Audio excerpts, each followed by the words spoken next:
let's move on here to Amazon Prime. All right, let's ride through this quickly. This is an article by Recode, which is a kind of I think a subsidiary of Vox.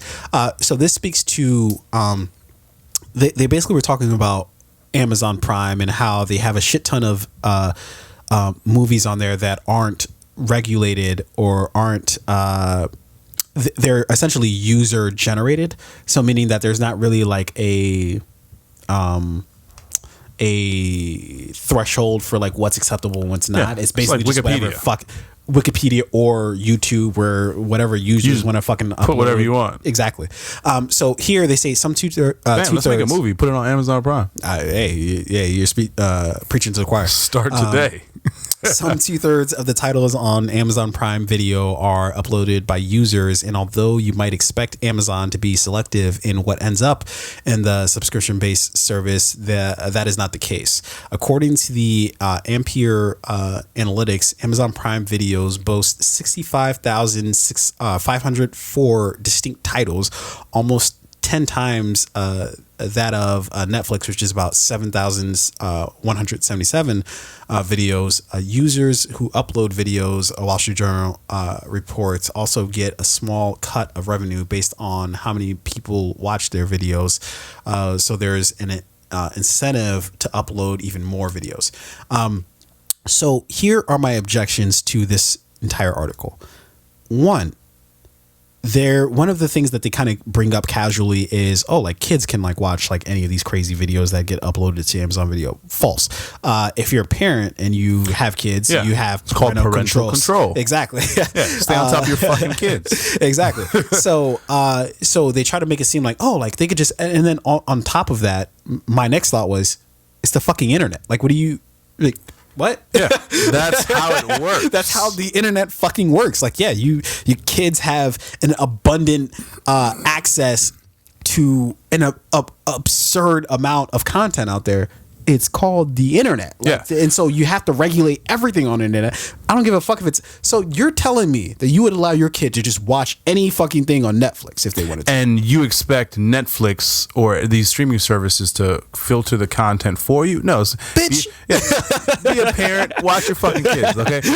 Instead of you going upstairs and watching Pornhub and letting your kids watch whatever they want on Amazon or YouTube, why don't you go downstairs with your kid and filter what they're watching? Yeah.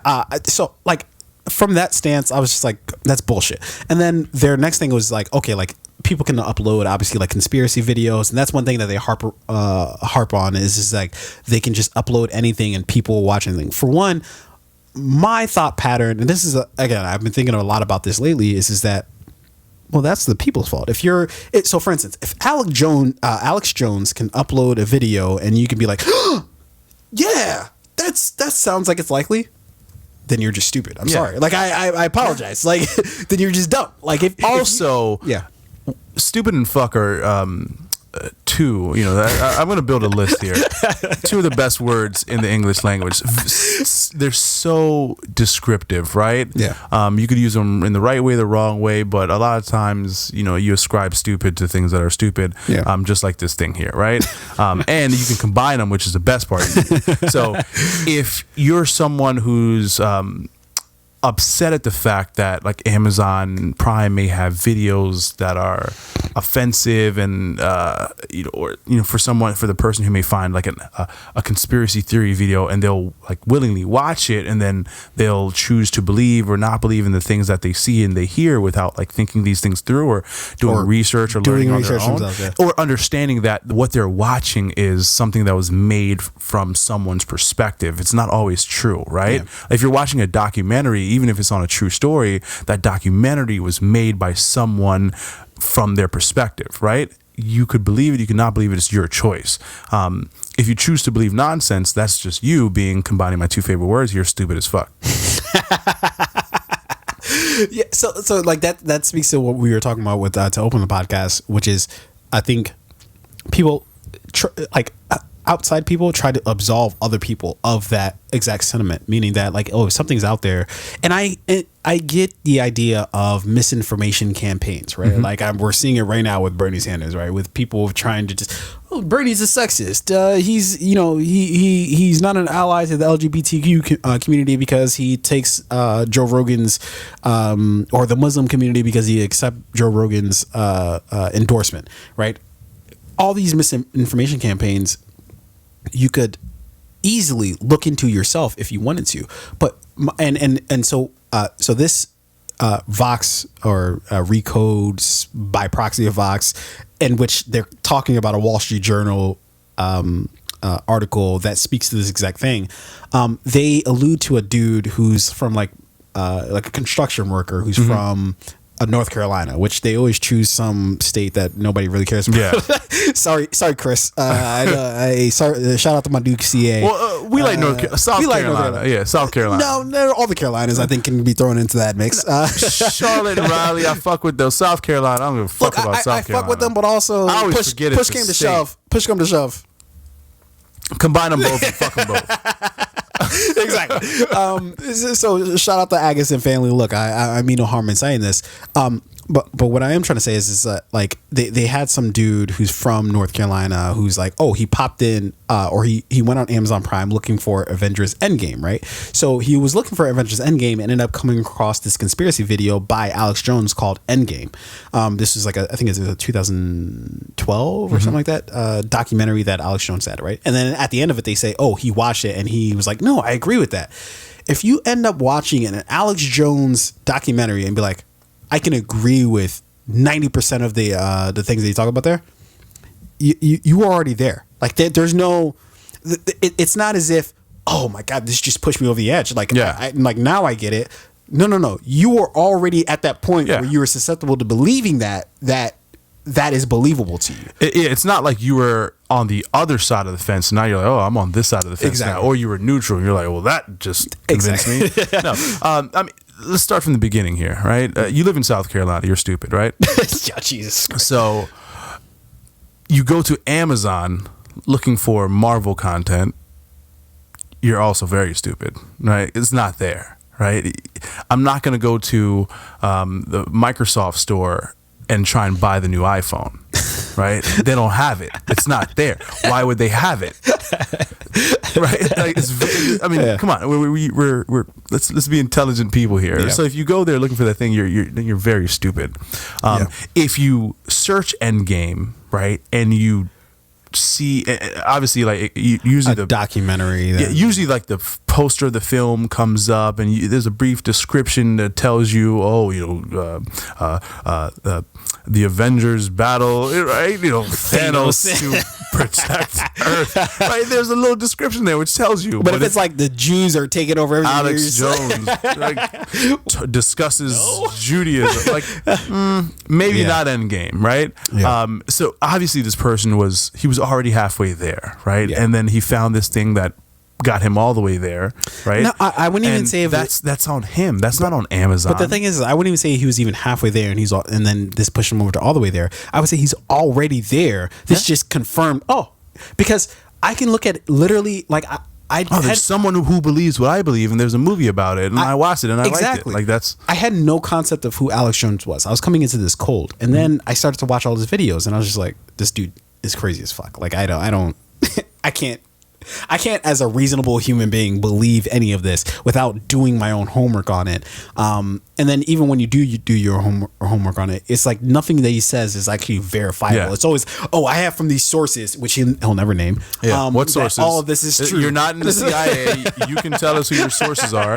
You're not protecting informants. Exactly. So if you're the person who just automatically believes, oh yeah, I can agree with that, right? Which this Wall Street Journal article like essentially proposes is that like, oh, like he believed in what, okay, then you're already there. Like it's not something. So the only thing that I really want to say with this whole situation is that you can't. And what I think this hurts is actual filmmakers, right? Because what they say is this ability to upload anything to Amazon Prime, it's a net negative, right? In that, oh, anybody can upload anything, right? But what I would say is that they're not looking at to the other side of it, of those filmmakers who they might not be able to get into any of the film festivals. They might not be able to sell their film to any sort of production or distribution company. And they need outlets like this to be able to get their work out there so that they can do great work. And what they're basically saying is that no, everything that's uploaded here is fuck shit and shouldn't be viewed, and it's evil and you shouldn't look at it and it's terrible. And I'm like, well, no, that's not the actual fucking case. Like, you're just looking at it from one perspective of it. So that's my only sort of issue with this. And I even I'll take it even a step further. So there were actually a couple of films that I actually looked at specifically on Amazon Prime. So for one of them is called Kingdom Come, and it's by this guy Daniel Gillis, and he was coming out with a movie. And this was a documentary about him coming out with that movie, and it actually inspired me to write the first film I actually full feature film, or the second feature film that I ever actually wrote. And I would never have had that idea if I never saw this particular film. Now I actually think I watched this on either Showtime or HBO, one of them, but I eventually rewatched it on Amazon Prime. So if it wasn't for them, then I wouldn't have seen this thing. And then also there was another thing called Official Rejection, which talked about going to film festivals and getting rejected and all those fucking terrible stories of like, fuck, like this is hard shit. Without shit like that doesn't get uploaded to Amazon Prime. Yeah, like that's a to me that's a negative that's not uploaded. And it's like, what do we expect? Like the major production studios to be the only ones that can distribute for a lot of streaming services, that is the case. So for instance, like Netflix, Hulu, all those other streaming, Disney, all those. But the reason why like there's 50 new streaming services that popped up over the past few years is because people are starting to realize that, like, okay, well, the other way that we had where like you got to have your movie in theaters, like that wasn't entirely fair. Yeah. So the streaming services, Amazon, Hulu, and whatever, great. Now, more content, more easily distributable, but it's still somewhat controlled by the big movie studios, right? So like, okay, that's not entirely fair. So there has to be smaller or more accessible services where people who do great work and create projects can upload, like YouTube, like Amazon Prime can upload to have their project seen, right? Yep. And at the end of the day, while I do think it is important for these streaming services or social media networks to filter their content, like I know Twitter is no longer going to allow for any politically advertised posts, right? Facebook decided that they will continue to allow politically endorsed advertisements, whether it's true or not. They'll continue to allow it because they don't want to filter anybody. And recently Instagram has I think they're going to implement a new policy where any content that's uploaded to Instagram, which is either not deemed as but like has been proven to be fake news, or like when people upload pictures of themselves and they're using like filters that completely change the someone's appearance, right? They're going to label it as filter, or they're going to give it some type of label to where I'm not seeing a real thing, right? I'm seeing a filter, or I'm seeing information that may not be true. Sure. While that's important, I also do think that like you can't close that door completely. You got to filter a little bit, but you got to let creators create and share. Yeah. That's what's happening here.